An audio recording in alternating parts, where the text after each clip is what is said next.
Dear teachers, welcome to JS and English Learning. We are with Unit 9 of the revised PGTRB syllabus, and we are with the approaches, methods, and techniques of English language teaching. And we have come to content and language integrated learning. Sorry, content and language integrated learning. What is a short form? CLIL.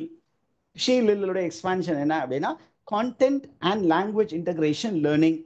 What is this approach? It is an purely educational approach where students learn a subject. Students வந்து ஒரு subject learn பண்ணிக்கிறது through the medium of English as a foreign language or English as a second language. அவன் கண்டென்ட்டை படிக்கணும், அதே நேரத்தில் using language that is English.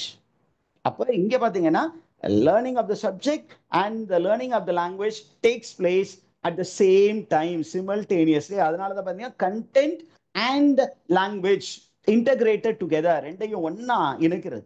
கண்டென்ட்டையும் படிக்கணும், அதே நேரத்தில் லாங்குவேஜும் கத்துக்கணும். The focus என்ன அப்படின்னா focus is on the content.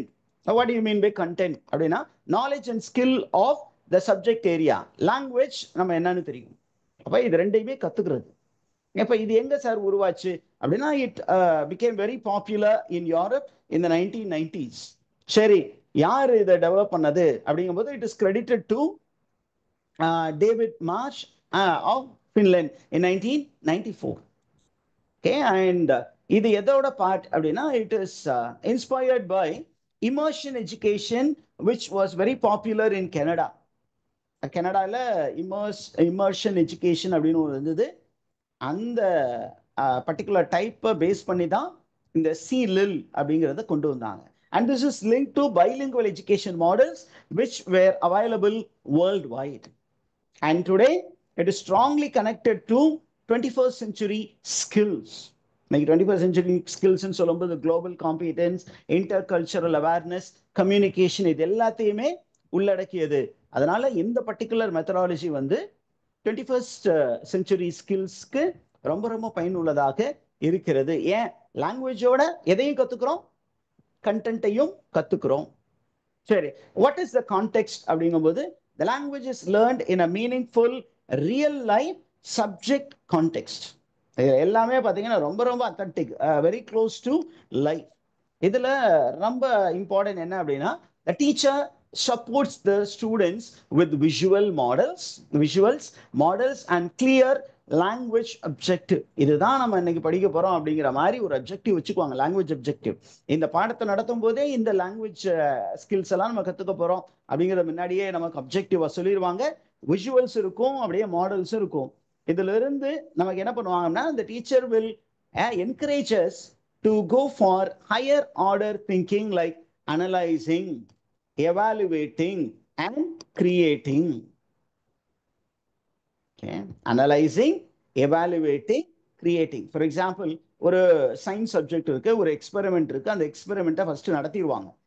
இதை நடத்திட்டு right it in your own words அப்படின்னு சொல்லும்போது ஆட்டோமேட்டிக்காக லாங்குவேஜ் லேர்னிங்கும் நடக்க போகுது. அந்த கண்டென்ட்டையும் அவன் உள்வாங்கியிருக்கானா இல்லையான்னு டெஸ்ட் பண்ண போகிறோம். அப்போ நமக்கு அனலைசிங் போகும், எவாலுவேட்டிங் போகும், அந்த கிரியேட்டிங் அப்படிங்கிற அந்த லெவலுக்கும் நம்ம போயிடுவோம். ப்ளூம்ஸ் டாக்ஸானமியில் ஹையஸ்ட் ஆர்டர் அதுக்கும் போயிடுவோம்.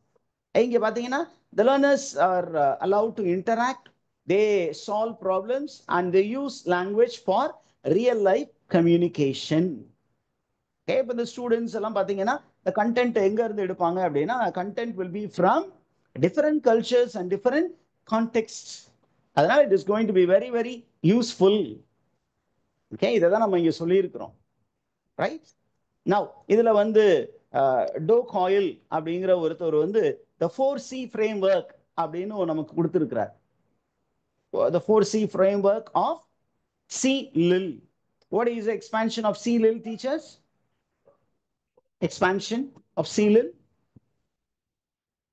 Content and language integrated learning. Very good. Content and language integrated learning. இதுக்கு ஒரு 4C அப்படிங்கிற ஒரு கான்செப்டை டோ காயில் அப்படிங்கிற ஒருத்தர் 1999ல கொடுத்திருக்காரு. What is it அப்படின்னு கேட்டீங்கன்னா there are 4 C's which are very much important for CLIL. அது என்னென்ன அப்படிங்கும்போது content, what is the subject matter that we want the students to learn. அடுத்தது communication, language that is needed for the subject while we talk. அடுத்தது cognition, the thinking skill that is needed to process the content. அந்த கண்டென்ட்டை நம்ம வந்து process பண்ணும்லே, அதுக்கு நான் ஒரு thought pattern வேணும், திங்கிங் ஸ்கில் வேணும். அதுக்கப்புறம் ஒவ்வொன்றுக்குமே ஒரு கல்ச்சரல் பேக்ரவுண்ட் இருக்கு. அப்ப awareness of our culture and other cultures that makes us global citizen. For example, ஒரு அமெரிக்கால இருக்கக்கூடிய ஒரு ஒரு பிளான்ட்டை பத்தி பேசுறோம் அப்படின்னு சொன்னீங்கன்னா, அந்த பிளான்ட் ஏன் அந்த பர்டிகுலர் இடத்துல மட்டும் தான் இருக்கு, நம்ம ஊர்ல ஏன் இல்லை? அப்போ அந்த ஜியோகிராபிக்கல் லோக்கேல் அது எல்லாத்தையும், ஒரு பர்டிகுலர் சாப்பாடு அங்க சாப்பிட்றாங்க, நம்ம ஊர்ல அந்த மாதிரி சாப்பிட்றது இல்லையே அப்படிங்கும்போது we need to know the background information, the culture, the tradition. அதெல்லாம் நமக்கு தெரிய வருது, will become global citizens அப்படிங்கிறது தான் இது. What is the benefit of CLIL? In CLIL என்ன ஆகுது அப்படின்னு கேட்டீங்கன்னா, this language learning becomes very very meaningful. What does it become? It becomes meaningful and motivating because English language is used for a real life purpose. Then number 2, language fluency வருது, subject நாலேஜும் ஒரே நேரத்துல நமக்கு கிடைக்குது.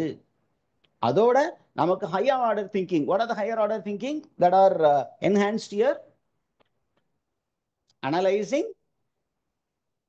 evaluating, creating அப்படிங்கிற அந்த ஒரு 3 விஷயங்கள் நம்ம வந்து அடுத்த லெவலுக்கு போயிடும், ஹையர் ஆர்டர் ஸ்கில்ஸ்க்கு போயிடும். இது வரைக்கும் லோயர் ஆர்டர் ஸ்கில்ஸ்ல இருந்தோம், இப்போ ஹையர் ஆர்டர் ஸ்கில்ஸ்க்கு வந்துட்டோம். அப்ப this is a very good one, and this also helps in developing 21st century skill like collaborating, critical thinking and presentation skill. And நமக்கு வந்து intercultural understanding-ம் enhance ஆகுது. So it is very good அப்படின்னு சொல்லி இருக்கிறாங்க. சரி, what are the challenges அப்படின்னு கேட்டீங்கும்போது, இந்த content and language integration demands lot of careful planning. ஏதாவது ஒன்று அதிகமாக போச்சுனாலும் பிரச்சனை, ரெண்டும் ஈக்குவலா இருக்கணும். கண்டென்ட்டும் லாங்குவேஜ் அப்ஜெக்டிவ்ஸும் ரெண்டும் ஈக்குவலா இருக்கணும். வெயிட், அந்த வெயிங் அப்படிங்கிறது ஈக்குவலா இருக்கணும். அதே நேரத்தில் நமக்கு பார்த்தீங்கன்னா அந்த ஸ்டூடெண்ட்ஸ் எல்லாமே பார்த்தீங்கன்னா ரொம்ப ஹை ஃபயர்ஸாக இருக்க மாட்டாங்க. There are people slow learners and these people will feel overloaded. Slow லேர்னர்ஸ்க்கு இது ரொம்ப கஷ்டமா இருக்கும். அதே நேரத்தில் the teacher is supposed to be a very strong individual with sound knowledge in the subject and sound knowledge in language. அப்ப இதுக்கு வந்து நம்ம எல்லா டீச்சர்ஸ்க்கும் ட்ரைனிங் கொடுக்கணும். இங்கிலீஷ் டீச்சருக்கு சயின்ஸ் தெரியாது, சயின்ஸ் டீச்சருக்கு மெஜாரிட்டியான சயின்ஸ் டீச்சருக்கு அந்த இங்கிலீஷ் ஃப்ளூவன்சி அப்படிங்கிறது வராது. ஓகே, அவங்களுடைய மதர் டங்ல அழகா டீச் பண்ணலாம்னு நினைப்பாங்க. பட் இந்த லாங்குவேஜ் அக்யூரசி, ஃப்ளூவன்சி அப்படிங்கிறது அவங்கள்ட்ட இருக்காது. அப்ப it requires more material and training. அதனால இது கொஞ்சம் கஷ்டம் அப்படிங்கிறாங்க. இது வரைக்கும் நம்ம ஒரு அப்ரோச்சா பார்த்துட்டு இருந்தோம். இப்பதான் ரொம்ப முக்கியமான அப்ரோச். இன்னைக்கு in the era of advancement we are asked to go for eclectic approach. eclectic approachனா இது வரைக்கும் பார்த்தீங்கன்னா அப்படி அது ஒரே ஒரு ஏரியாவை எடுத்துக்கிட்டோம், அஃபெக்டிவ் டொமைன் அல்லது இன்டெலெக்சுவல் டொமைன் அப்படின்னு ஒவ்வொரு டொமைனா எடுத்துட்டோம். இப்போ என்ன பண்ண போறோம், ஒரு ஹோலிஸ்டிக்கா பார்க்க போறோம். அப்படிங்கும்போது ஒரு லேர்னர் வந்து ஒரு நீடோட இருக்க மாட்டான். அப்ப நம்ம என்ன பண்ணணும், according to the base of the what is need of the students, we need to combine several methods and several techniques and strategies in order to make learning possible. அதான் eclecticனு சொல்றோம். What is eclectic approach? It's a flexible and adaptive learning and teaching method where the teacher selects and combines technique. இது வரைக்கும் நம்ம என்னென்ன approach படிச்சிருக்கோம், humanist approach படிச்சோம். அதுக்கு முன்னாடி என்ன அப்ரோச் படிச்சோம்,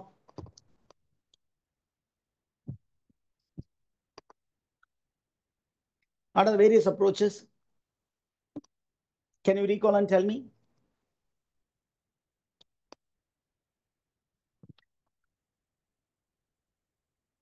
Lexical approach, the communicative approach, communicative approach. அப்ப இந்த ஒவ்வொன்றும் தனித்தனியான அப்ரோச்.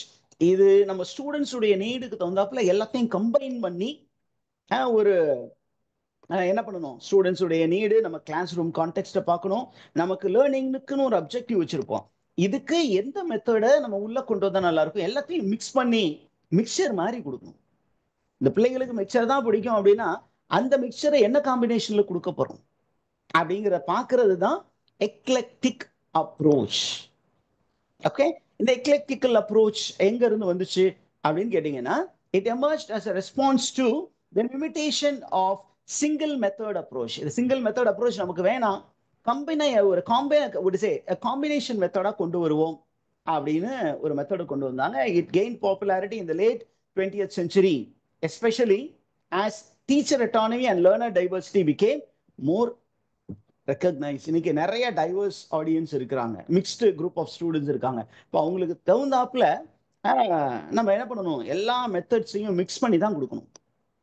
இப்போ நம்ம ஒரு கிளாஸ்ல வந்து ஃபுல்லா இங்கிலீஷ்ல பேசிக்கிட்டு இருக்கோம் அப்படின்னு சொன்னீங்கன்னா sometime it may not work. அப்போ அங்க பாத்தீங்கன்னா இங்கிலீஷே புரியாத ஒரு பையன் இருக்கான், அப்போ அவனுக்கு தமிழ் இங்கிலீஷ்ல நடத்தி தான் ஆகணும்னா கொஞ்சம் time we need to be bit flexible. ஒரு பையன் வந்து சைக்கோமோட்டார் அதை டச் பண்ணாதான் அவனால கொஞ்சம் லேர்னிங் பண்ண முடியும் அப்படின்னா நம்ம சைக்கோமோட்டார் டொமைனையும் டச் பண்ணி தான் ஆகணும். அப்ப எல்லாத்தையும் மிக்ஸ் பண்ணி ஒரு அழகா ஒரு approach, that is called eclectic approach. Okay, this is called post method thinking. சரியா? Did you understand that, teachers? Okay, அப்போ இது எல்லாத்தையும் கம்பைன் பண்ணி based on the need அப்படி செய்யக்கூடிய approach. What is the advantage அப்படின்னா, the advantage is that it is highly adaptable to different learners levels and learning goal. நம்ம ஸ்டூடெண்ட்ஸ்லேயே நிறைய level இருப்பாங்க, அவங்களுக்கு தகுந்தாப்புல ஒவ்வொரு மெத்தடை நம்ம அடாப்ட் பண்ணிக்கணும், டெக்னிக்ஸ் அடாப்ட் பண்ணிக்கணும். ஃபாஸ்ட் லேர்னர்ஸுக்கு என்ன மெத்தடாலஜி, என்ன டெக்னிக், ஸ்லோ லேர்னர்ஸ்க்கு என்ன மெத்தடாலஜி, என்ன டெக்னிக், இது எல்லாத்தையும் ஒரே கிளாஸ் ரூம்குள்ள ஒரு மிக்ஸ்டா ஆல்டர்னேட் பண்ணி டீச் பண்ணிக்கிட்டே இருக்கும். அப்போ there will be a lot of creative lesson planning and teacher is given lot of freedom to work with the methods and approaches, methods and technique. அப்ப ஒரு டிஃபரன்ஷியேட்டட் இன்ஸ்ட்ரக்ஷன் அப்படிங்கிறது இங்க ரொம்ப பாசிபிள். ஒரே மாதிரி இன்ஸ்ட்ரக்ஷன் இல்லாம வேற வேற ஸ்டூடெண்ட்ஸ்க்கு வேற வேற மாதிரி இன்ஸ்ட்ரக்ஷன்ஸ் கொடுக்கிறது. This works well. ஆனா என்ன ப்ராப்ளம் அப்படிங்கிறது, அந்த எக்லெக்டிவ் அப்ரோச் பார்த்தீங்கன்னா sometime can become disorganised or unfocused without clear objective. அப்போ ஒரு டீச்சர் வந்து இது மாதிரி எல்லாத்தையும் மிக்ஸ் பண்ணி யூஸ் பண்ணணும் அப்படின்னா அந்த டீச்சருக்கு இந்த எல்லா அப்ரோச்சஸ், மெத்தட்ஸ், டெக்னிக்ஸ் எல்லாமே தெரிஞ்சிருக்கணும், அதனுடைய ப்ரோஸ் அண்ட் கான்ஸ் தெரிஞ்சிருக்கணும். ஆனா அது தெரிஞ்சிருக்குமா அப்படிங்கிறது தான் பெரிய பிரச்சனை. அப்படி தெரியலன்னு நம்ம என்ன பண்ணணும், டீச்சருக்கு நிறைய ட்ரைனிங் கொடுக்கணும். சரி, எங்க வந்து இந்த மெத்தட் வந்து ரொம்ப யூஸ்ஃபுல்லா இருக்கும், எஃபெக்டிவா இருக்கும் அப்படின்னா, it would be very much useful in mixed ability class or a class where there is cultural diversity.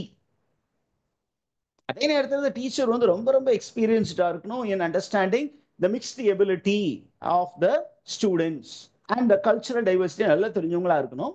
and இதுக்கு என்ன இருக்கணும், there should be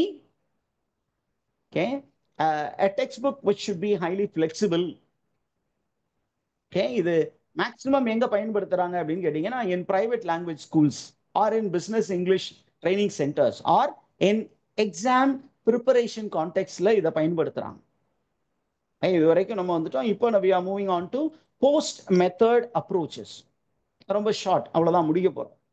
what is post method அப்படின்னா, இது வரைக்கும் மெத்தட் இருந்துச்சு, இப்போ பாத்தீங்கன்னா ஒரு பிளெண்ட் அப்படிங்கிறது இருந்துச்சு. முன்னாடி இண்டிவிஜுவல் மெத்தட் இருந்தது, இண்டிவிஜுவல் அப்ரோச். அந்த இண்டிவிஜுவல் அப்ரோச்குள்ள இண்டிவிஜுவல் மெத்தட் ஒரு இண்டிவிஜுவலா ஒரு நேரோடு விஷனோட ஓடிக்கிட்டு இருந்தாங்க. இப்ப ஒரு ப்ராடர் விஷனோட எல்லாத்தையும் உள்ளடக்கிய இன்க்ளூசிவிட்டி அப்படிங்கிற ஒரு கான்செப்டோட போகும் பொழுது இப்ப என்ன பண்றாங்க அப்படின்னு கேட்டீங்கன்னா, there are post method approaches இருக்கு, எல்லாத்தையும் கொண்டு வர்றது. Okay, what is the right methods, what are the methods to suit the context, the learner need and the global expectation அப்படிங்கிற மாதிரி போகுது. Okay, that is there. அப்போ இன்னைக்கு நமக்கு English has become a global language and நமக்கு என்ன தேவைப்படுது அப்படின்னா, டெக்னாலஜி இன்டகிரேஷன் தேவைப்படுது. அதனால English is now the lingua franca and we need to focus on என்னது, World English is embracing local variety also. அந்த ஸ்டாண்டர்ட் இங்கிலீஷ், ஹூஸ் இங்கிலீஷ் அப்படிங்கிற ஒரு கான்செப்ட் வந்துருச்சு. அதனால இன்னைக்கு என்ன பண்ணோம், லோக்கலைஸ்டு இங்கிலீஷ் டீச்சிங். அப்ப இது எல்லாத்தையும் நம்ம உள்ளடக்கி ட்ரெயின் பண்ண வேண்டியது இருக்கு. அவ்வளவுதான் இங்கிலீஷ் லாங்குவேஜ் டீச்சிங் பற்றி இன்ஃபர்மேஷன். ஓகேவா டீச்சர்ஸ்? நம்ம முடிச்சிட்டோம். Have you any queries here?